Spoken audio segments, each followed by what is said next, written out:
un mode de vie très particulier sur le bateau. Parce que nous sommes dans un milieu petit, fermé, et je dirais hostile. Parce que la mer, la météo, là aujourd'hui il fait beau, demain il fait pas beau, être toujours sur le bateau et avec le vent, ne pas dormir de la nuit, voilà, il y a quand même, c'est un milieu qui amène un certain déséquilibre extérieur de vie et qui nous oblige à être toujours dans la verticalité. Et quelque chose que je dois dire par rapport à ça, c'est que j'avais le mal de mer.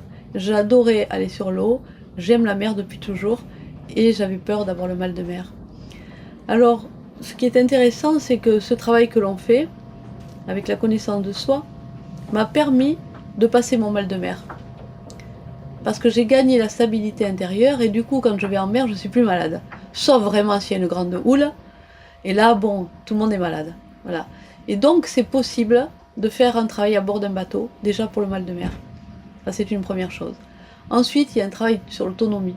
L'autonomie, d'abord pour le bateau, parce que évidemment, l'électricité, l'eau, la nourriture, la fatigue, l'autonomie générale pour soi-même, pour les coéquipiers aussi, la sécurité, voilà.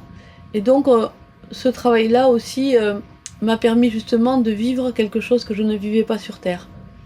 Sur Terre, quand je descends sur Terre, je trouve ça très stable, très... finalement, on craint pas grand-chose, voilà. Et en mer, comme ça bouge toujours, il y a cette instabilité, c'est très intéressant à se voir, très très intéressant. Et quand on n'est pas complètement autonome sur l'eau, évidemment, on le ressent tout de suite. Surtout qu'on vise de l'inconnu, on part et on ne sait pas où on va, on ne sait pas comment ça va se passer, on essaie de donner toutes les conditions possibles pour sortir le mieux possible en mer, mais on ne peut pas savoir qu'est-ce qui va se passer. Donc ça nous renvoie énormément à nous.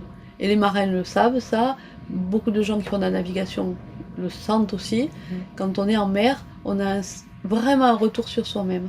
On est tout seul, face à soi-même. Ensuite, il y a la mer. La mer, elle nous amène quelque chose aussi d'extraordinaire.